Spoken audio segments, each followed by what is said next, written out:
Toby and Henrietta are enjoying their new job on the island of Sodor, but they do look old-fashioned and need new paint. James was very rude whenever he saw them. Ugh, what dirty objects, he would say. At last, Toby lost patience. James, he asked, why are you red? I am a splendid engine, answered James. Ready for anything. You never see my paint dirty. Oh, said Toby innocently, that's why you once needed bootlaces, to be ready, I suppose. James went redder than ever and snorted off. It was such an insult to be reminded of the time a bootlace had been used to mend a hole in his coaches.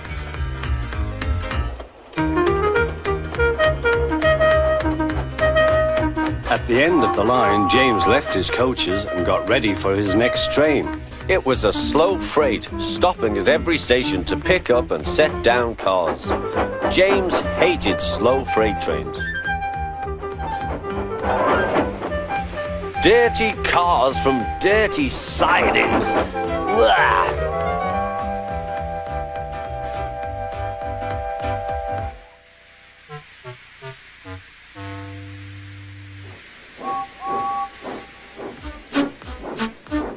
Starting with only a few, he picked up more and more cars at each station, till he had a long train.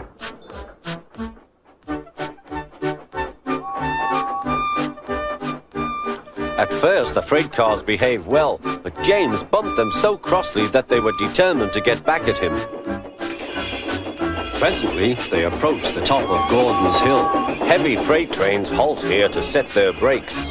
James had had an accident with cars before and should have remembered this. Wait, James, wait, said the driver, but James wouldn't wait. He was too busy thinking what he would say to Toby when they next met.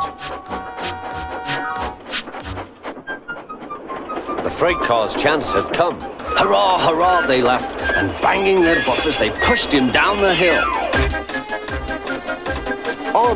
On, yelled the cars.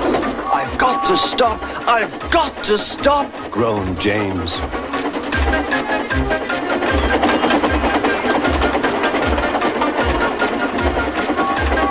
Through the station they thundered. Disaster lay ahead.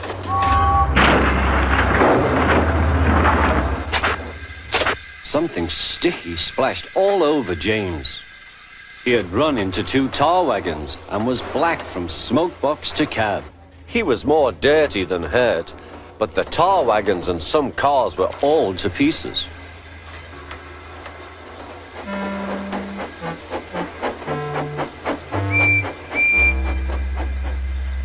Toby and Percy were sent to help and came as quickly as they could. Look here, Percy, exclaimed Toby. Whatever is that dirty object? That's James, didn't you know? It's James's shape, said Toby. But James is a splendid red engine, and you never see his paint dirty. James pretended he hadn't heard.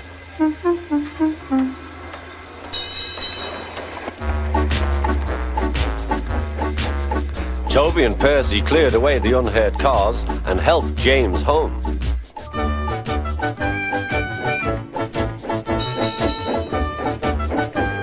Sir Topham Hatt met them. Well done, Percy and Toby. He turned to James. Fancy letting your cars run away. I am surprised. You're not fit to be seen. You must be cleaned at once. Toby shall have a new coat of paint. Please, sir, can Henrietta have one too, said Toby. Certainly, Toby. Oh, thank you, sir. She will be pleased. All James could do was watch Toby as he ran off happily with the news.